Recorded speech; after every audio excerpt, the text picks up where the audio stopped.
ومن يقنت منكن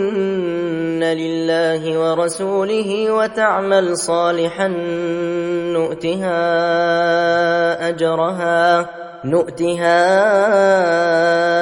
أجرها مرتين وأعتدنا لها رزقا كريما. يا نساء النبي لستن كأحد من النساء إن اتقيتن فلا تخضعن بالقول فيطمع الذي في قلبه مرض وقلن قولا معروفا. وقرن في بيوتكن ولا تبرجن تبرج الجاهلية الأولى وأقمنا الصلاة وآتينا الزكاة وأطعنا الله ورسوله إنما يريد الله ليذهب عنكم الرجس أهل البيت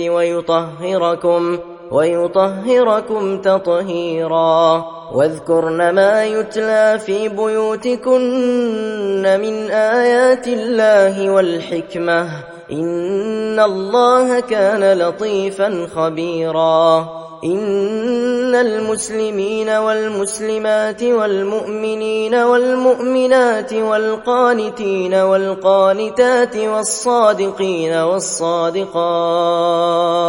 والصابرين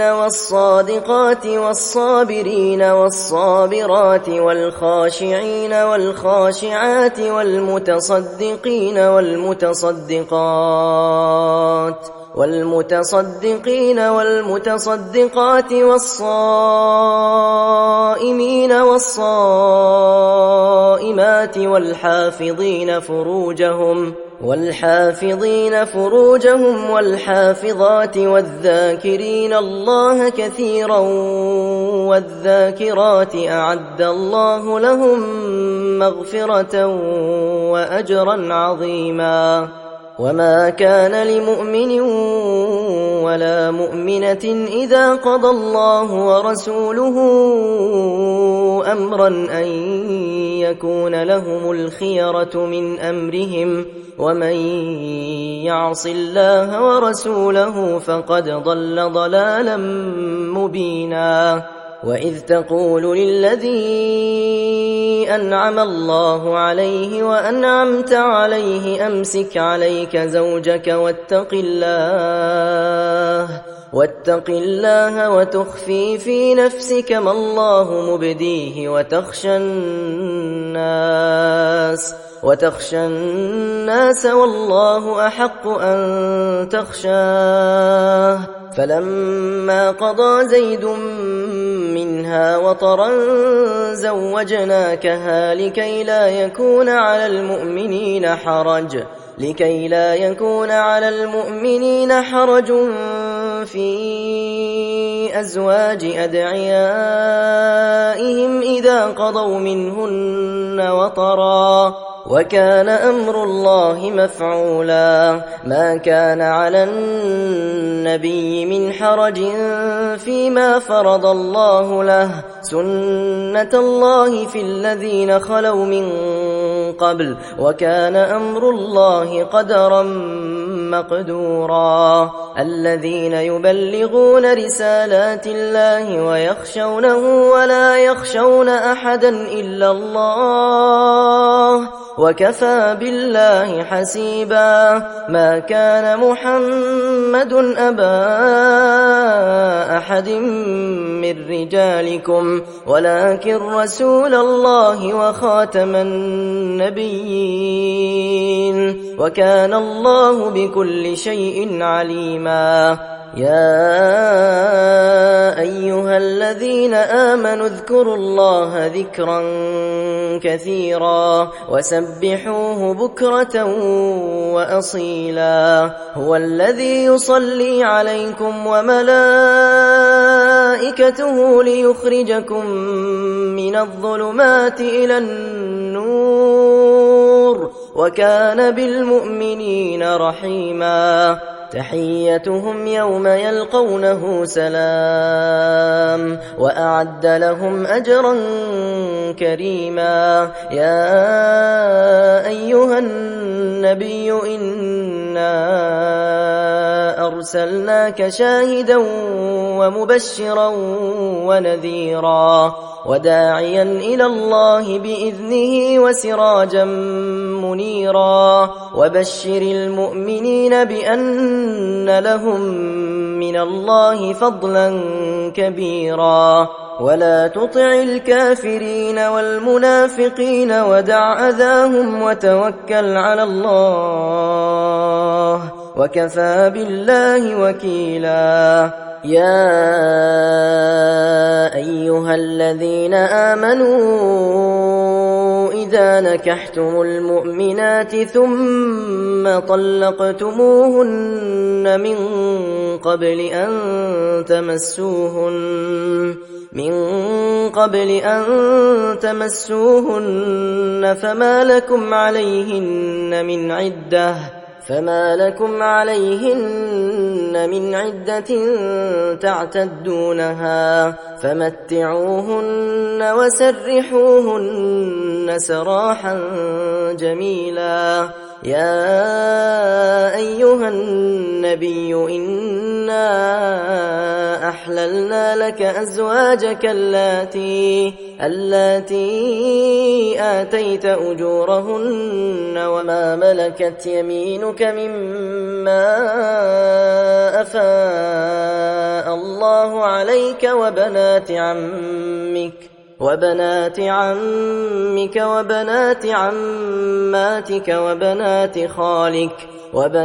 خالك وبنات خالاتك اللاتي هاجرن معك وامرأة مؤمنة إن وهبت نفسها للنبي إن أراد النبي أن يستنكحها خالصة لك من دون المؤمنين. قد علمنا ما فرضنا عليهم في أزواجهم وما ملكت أيمانهم لكي لا يكون عليك حرج وكان الله غفورا رحيما. ترجي من تشاء منهن وتؤوي إليك من تشاء ومن ابتغيت ممن عزلت فلا جناح عليك. ذلك أدنى أن تقر أعينهن ولا يحزن ويرضين بما آتيتهن كلهن والله يعلم ما في قلوبكم وكان الله عليما حليما. لا يحل لك النساء من بعد ولا أن تبدل بهن من أزواج ولو أعجبك حسنهن إلا ما ملكت يمينك وكان الله على كل شيء رقيبا. يا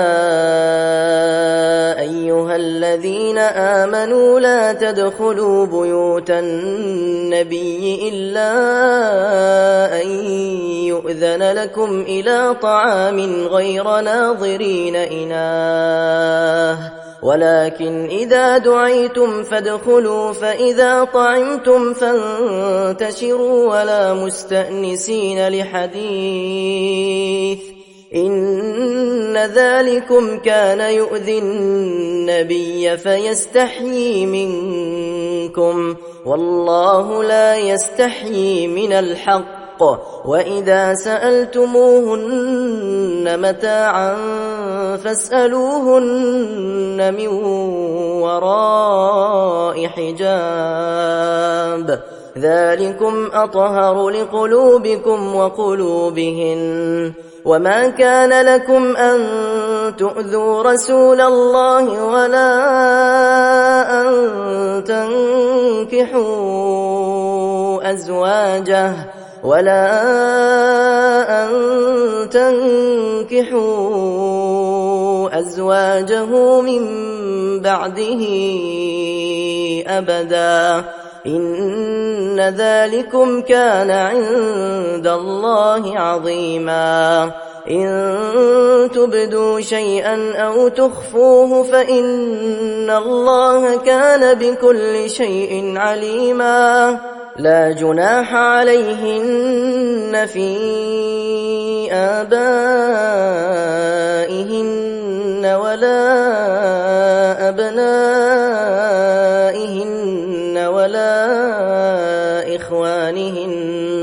ولا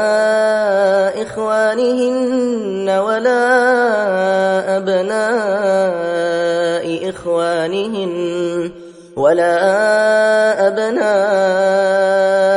إخوانهن ولا أبناء أخواتهن ولا نسائهن ولا ما ملكت أيمانهن واتقين الله إن الله كان على كل شيء شهيدا إن الله وملائكته يصلون على النبي يا أيها الذين آمنوا صلوا عليه وسلموا تسليما إن الذين يؤذون الله ورسوله لعنهم الله في الدنيا والآخرة وأعد لهم عذابا مهينا والذين يؤذون المؤمنين والمؤمنات بغير ما اكتسبوا فقد احتملوا بهتانا وإثما مبينا يا أيها النبي قل لأزواجك وبناتك ونساء المؤمنين يدنين عليهن من جلابيبهن ذلك أدنى أن يعرفن فلا يؤذين وكان الله غفورا رحيما لئن لم ينته المنافقون والذين في قلوبهم مرض والمرجفون في المدينة لنغرينك بهم ثم لا يجاورونك فيها إلا قليلا ملعونين أينما ثقفوا أخذوا وقتلوا تقتيلا سنة الله في الذين خلوا من قبل ولن تجد لسنة الله تبديلا يسألك الناس عن الساعة قل إنما علمها عند الله وما يدريك لعل الساعة تكون قريبا إن الله لعن الكافرين وأعد لهم سعيرا خالدين فيها أبدا لا يجدون وليا ولا نصيرا يوم تقلب وجوههم في النار يقولون يا ليتنا أطعنا الله وأطعنا الرسولا وقالوا ربنا إنا أطعنا سادتنا وكبراءنا فأضلونا السبيلا ربنا آتهم ضعفين من العذاب والعنهم لعنا كبيرا يا أيها الذين آمنوا لا تكونوا كالذين آذوا موسى فبرأه الله فبرأه الله مما قالوا وكان عند الله وجيها. يا أيها الذين آمنوا اتقوا الله وقولوا قولا سديدا يصلح لكم أعمالكم ويغفر لكم ذنوبكم ومن يطع الله ورسوله فقد فاز فوزا عظيما. إنا عرضنا الأمانة على السماوات والأرض والجبال فأبين أن يحملنها وأشفقن منها وحملها الإنسان إنه كان ظلوما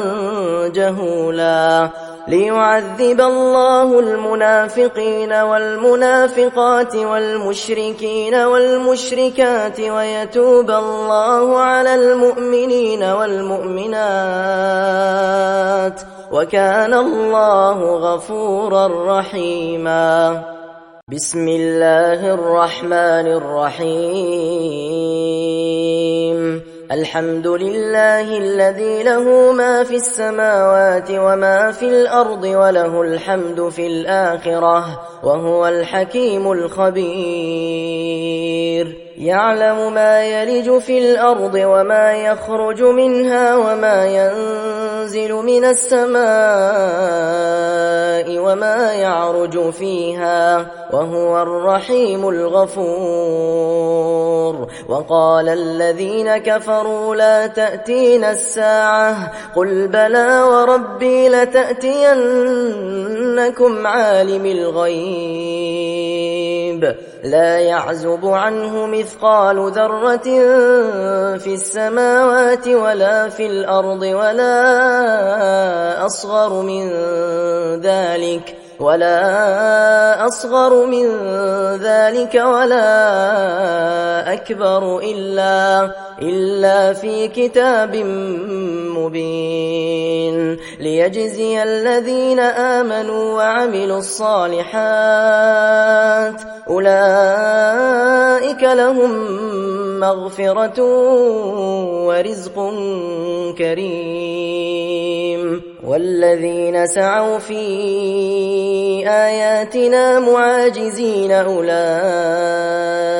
لهم عذاب من رجز أليم. ويرى الذين أوتوا العلم الذي أنزل إليك من ربك هو الحق ويهدي إلى صراط العزيز الحميد. وقال الذين كفروا هل ندلكم على رجل ينبئكم إذا مزقتم كل ممزق إنكم لفي خلق جديد. أفترى على الله كذبا أم به جنة بل الذين لا يؤمنون بالآخرة في العذاب والضلال البعيد. أفلم يروا إلى ما بين أيديهم وما خلفهم من السماء والأرض إن نشأ نخسف بهم الأرض أو نسقط عليهم كسفا من السماء إن في ذلك لآية لكل عبد منيب. ولقد آتينا داود منا فضلا يا جبال أوبي معه والطير وألنا له الحديد أن اعمل سابغات وقدر في السرد واعملوا صالحا إني بما تعملون بصير. ولسليمان الريح غدوها شهر ورواحها شهر وأسلنا له عين القطر ومن الجن من يعمل بين يديه بإذن ربه ومن يزغ منهم عن أمرنا نذقه من عذاب السعير يعملون له ما يشاء من محاريب وتماثيل وجفان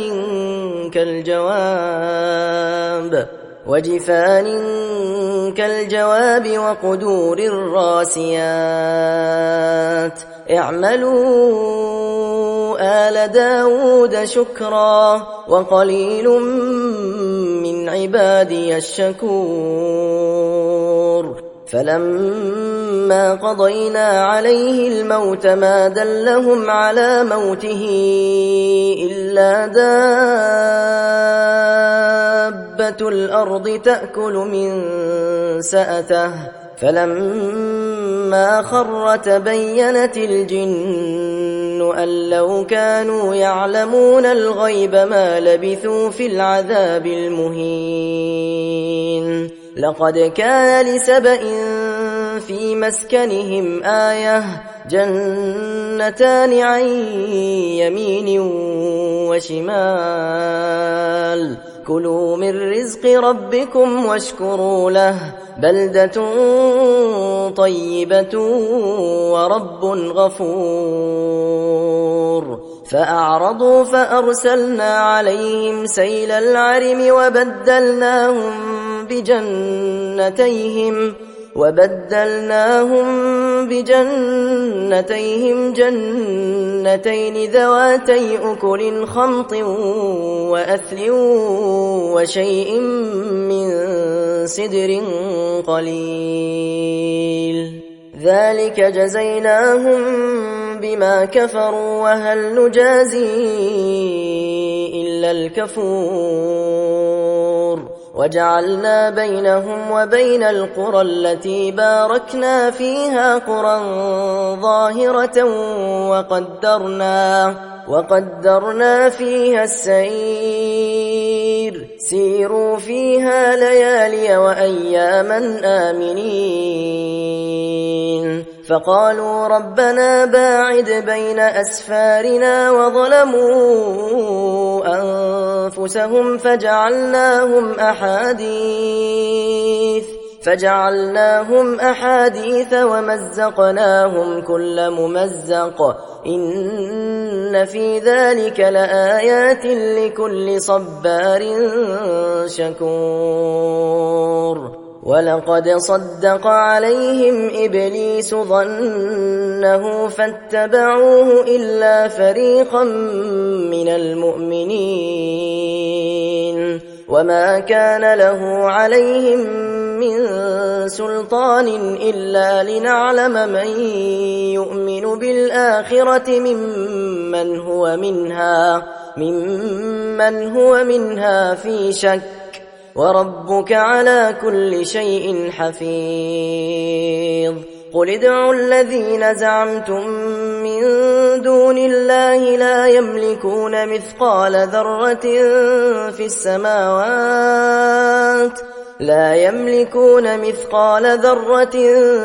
السماوات ولا في الأرض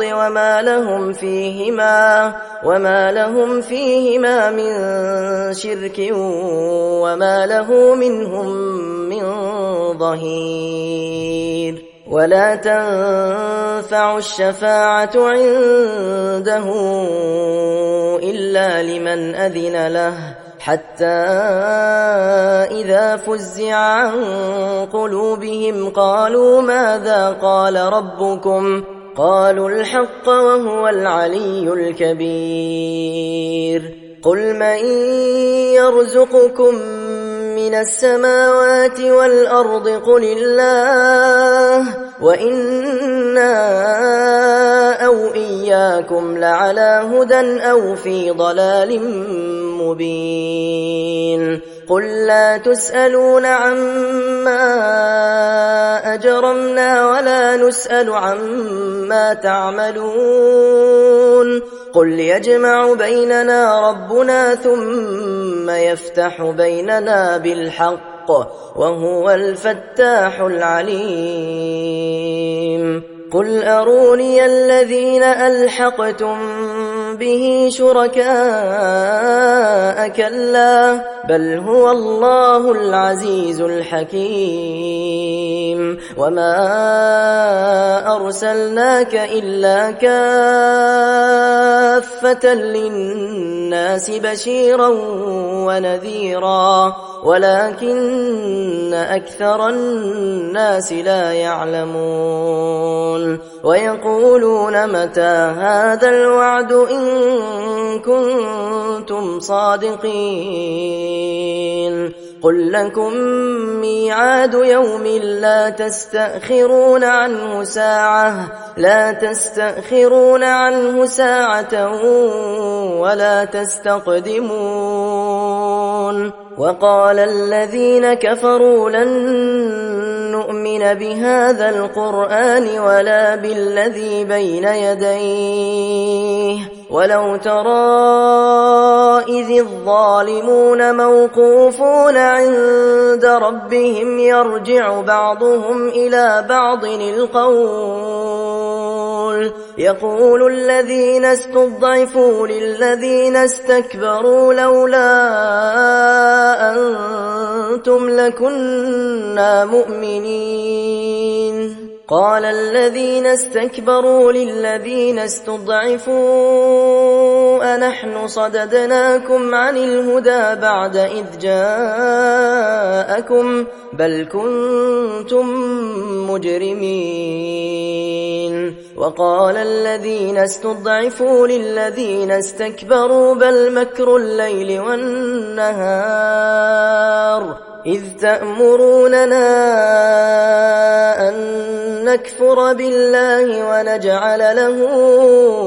أندادا وأسروا الندامة لما رأوا العذاب وجعلنا الأغلال في أعناق الذين كفروا هل يجزون إلا ما كانوا يعملون وما أرسلنا في قرية من نذير إلا قال مترفوها إنا بما أرسلتم به كافرون وقالوا نحن أكثر أموالا وأولادا وما نحن بمعذبين قل إن ربي يبسط الرزق لمن يشاء ويقدر ولكن أكثر الناس لا يعلمون وما أموالكم ولا أولادكم بالتي تقربكم عندنا زلفى إلا من آمن وعمل صالحا فأولئك لهم جزاء الضعف بما عملوا وهم في الغرفات آمنون والذين يسعون في آياتنا معاجزين أولئك في العذاب محضرون قل إن ربي يبسط الرزق لمن يشاء من عباده ويقدر له وما أنفقتم من شيء فهو يخلفه وهو خير الرازقين ويوم يحشرهم جميعا ثم يقول للملائكة أهؤلاء إياكم كانوا يعبدون قالوا سبحانك أنت ولينا من دونهم بل كانوا يعبدون الجن أكثرهم بهم مؤمنون فاليوم لا يملك بعضكم لبعض نفعا ولا ضرا ونقول للذين ظلموا ذوقوا عذاب النار التي كنتم بها تكذبون وإذا تتلى عليهم آياتنا بينات قالوا ما هذا إلا رجل يريد أن يصدكم عما كان يعبد آباؤكم وقالوا ما هذا إلا إفك مفترى وقال الذين كفروا للحق لما جاءهم إن هذا إلا سحر مبين وما آتيناهم من كتب يدرسونها وما أرسلنا إليهم قبلك من نذير وكذب الذين من قبلهم وما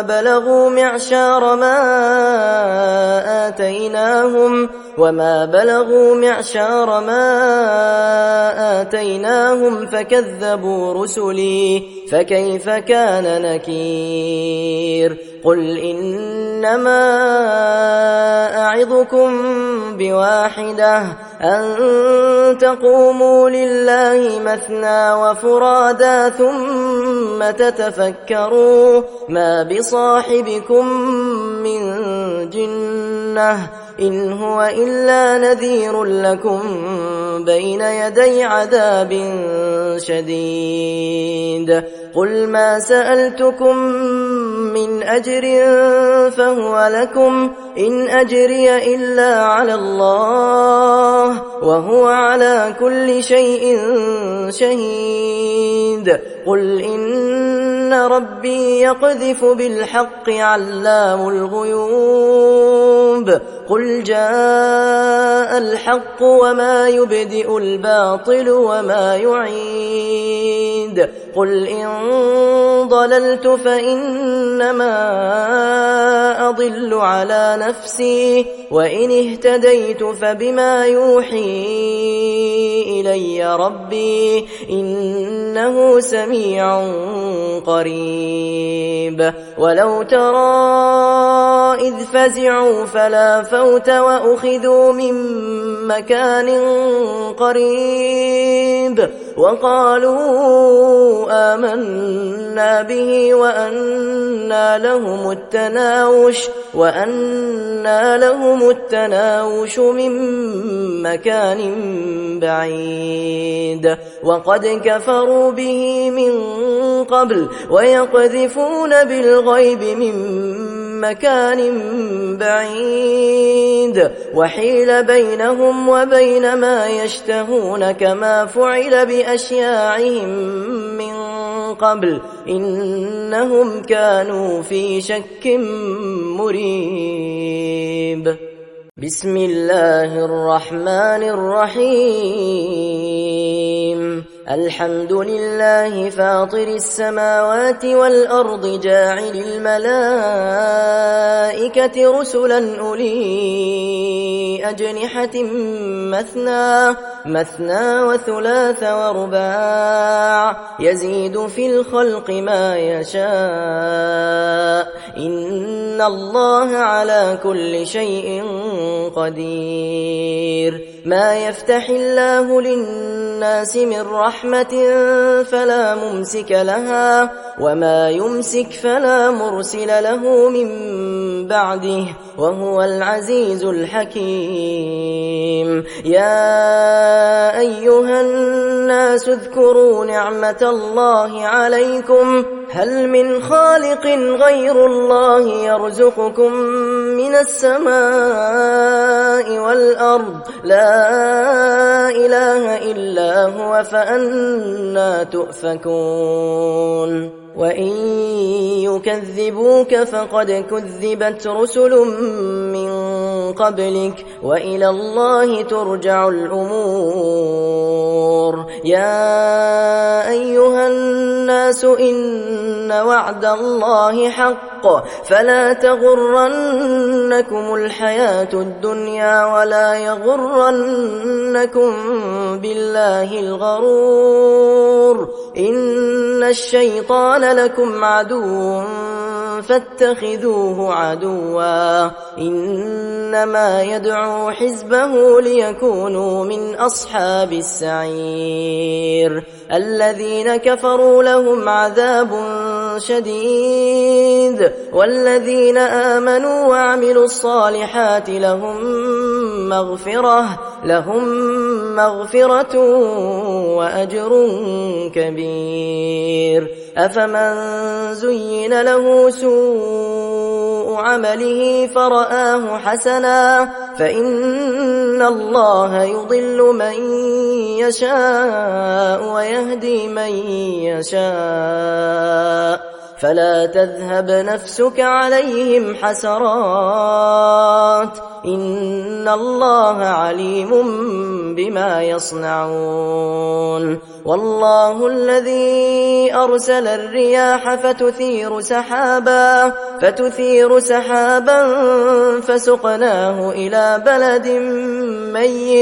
فسقناه إلى بلد ميت فأحيينا به الأرض بعد موتها كذلك النشور من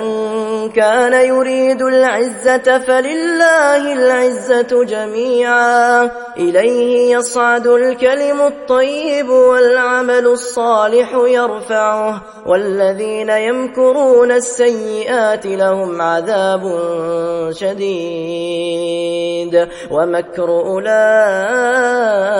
هو يبور والله خلقكم من تراب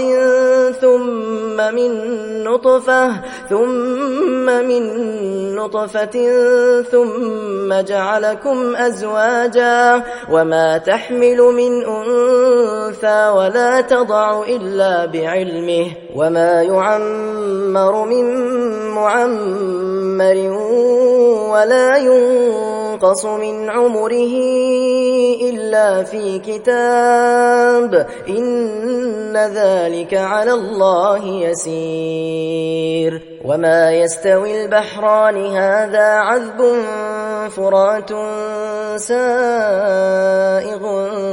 شرابه وهذا ملح أجاج ومن كل تأكلون لحما طريا وتستخرجون حلية تلبسونها وترى الفلك فيه مواخر لتبتغوا من فضله ولعلكم تشكرون يولج الليل في النهار ويولج النهار في الليل وسخر الشمس والقمر كل يجري لأجل مسمى ذلكم الله ربكم له الملك والذين تدعون من دونه ما يملكون من قطمير إن تدعوهم لا يسمعوا دعاءكم ولو سمعوا ما استجابوا لكم ويوم القيامة يكفرون بشرككم ولا ينبئك مثل خبير يا أيها الناس أنتم الفقراء إلى الله والله هو الغني الحميد إن يشأ يذهبكم ويأت بخلق جديد وما ذلك على الله بعزيز ولا تزر وازرة وزر أخرى وإن تدع مثقلة إلى حملها لا يحمل منه شيء ولو كان ذا قربى إنما تنذر الذين يخشون ربهم بالغيب وأقاموا الصلاة ومن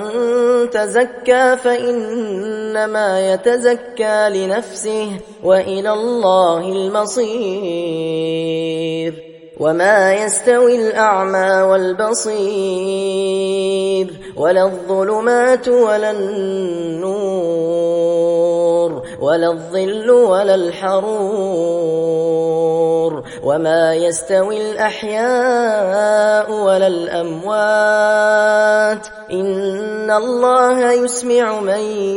يشاء وما أنت بمسمع من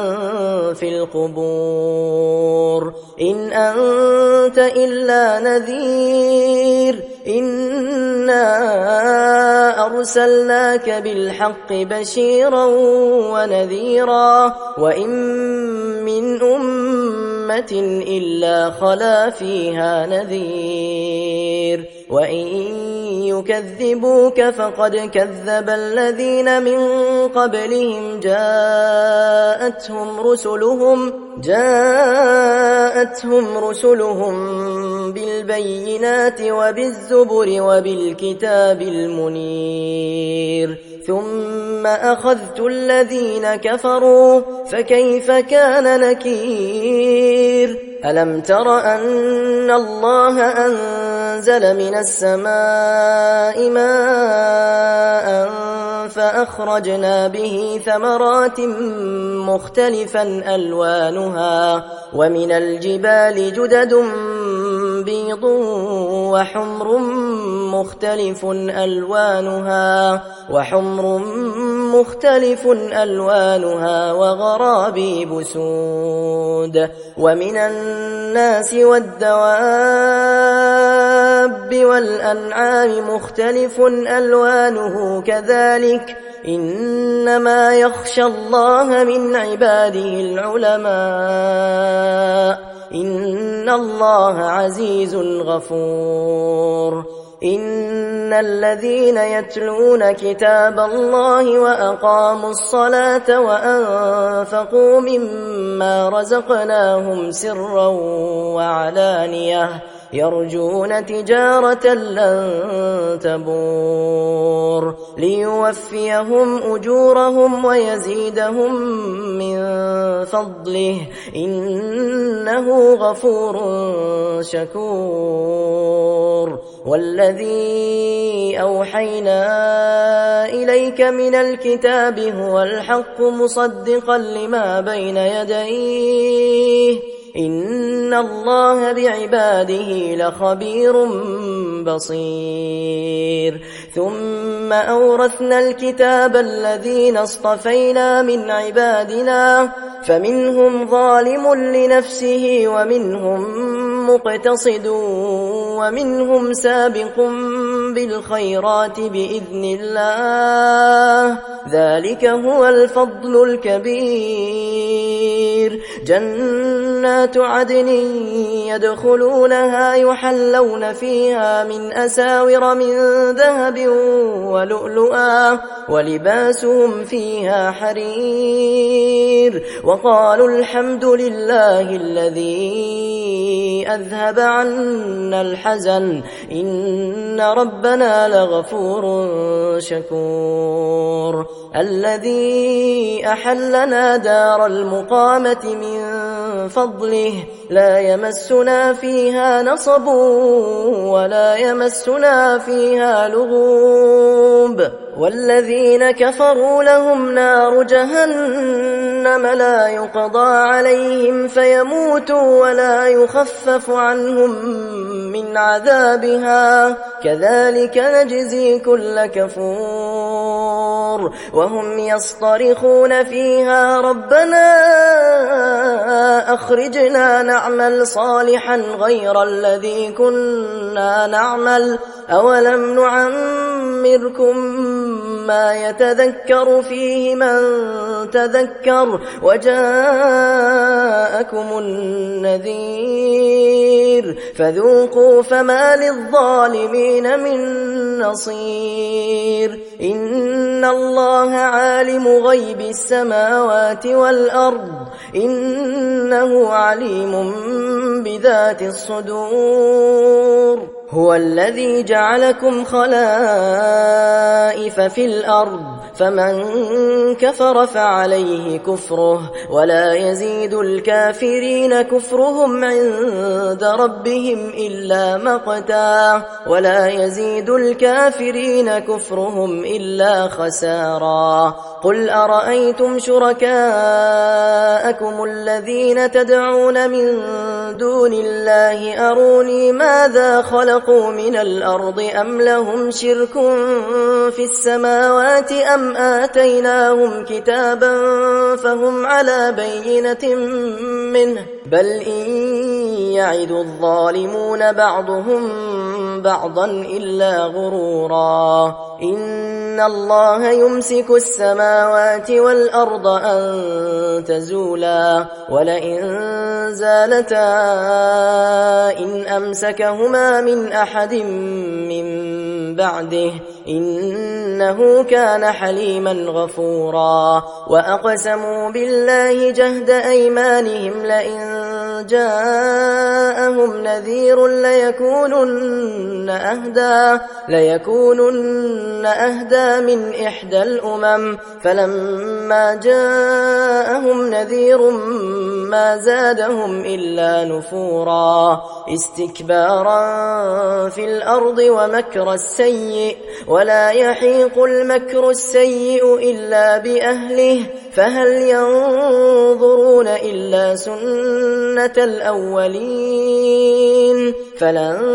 تجد لسنة الله تبديلا ولن تجد لسنة الله تحويلا أولم يسيروا في الأرض فينظروا كيف كان عاقبة الذين من قبلهم وكانوا أشد منهم قوة وما كان الله ليعجزه من شيء في السماوات ولا في الأرض إنه كان عليما قديرا ولو يؤاخذ الله الناس بما كسبوا ما ترك على ظهرها من دابة ولكن يؤخرهم إلى أجل مسمى فإذا جاء أجلهم فإن الله كان بعباده بصيرا بسم الله الرحمن الرحيم ياسين والقرآن الحكيم إنك لمن المرسلين على صراط مستقيم تنزيل العزيز الرحيم لتنذر قوما ما أنذر آباؤهم فهم غافلون لقد حق القول على أكثرهم فهم لا يؤمنون إنا جعلنا في أعناقهم أغلالا فهي إلى الأذقان فهم مقمحون وجعلنا من بين أيديهم سدا ومن خلفهم سدا فأغشيناهم فهم لا يبصرون وسواء عليهم أأنذرتهم أم لم تنذرهم لا يؤمنون إنما تنذر من اتبع الذكر وخشي الرحمن بالغيب فبشره بمغفرة وأجر كريم إنا نحن نحيي الموتى ونكتب ما قدموا وآثارهم وكل شيء أحصيناه في إمام مبين واضرب لهم مثلا أصحاب القرية إذ جاءها المرسلون إذ أرسلنا إليهم 2 فكذبوهما فعززنا بثالث فقالوا إنا إليكم مرسلون قالوا ما أنتم إلا بشر مثلنا وما أنزل الرحمن من شيء إن أنتم إلا تكذبون قالوا ربنا يعلم إنا إليكم لمرسلون وما علينا إلا البلاغ المبين قالوا إنا تطيرنا بكم لئن لم تنتهوا لنرجمنكم وليمسنكم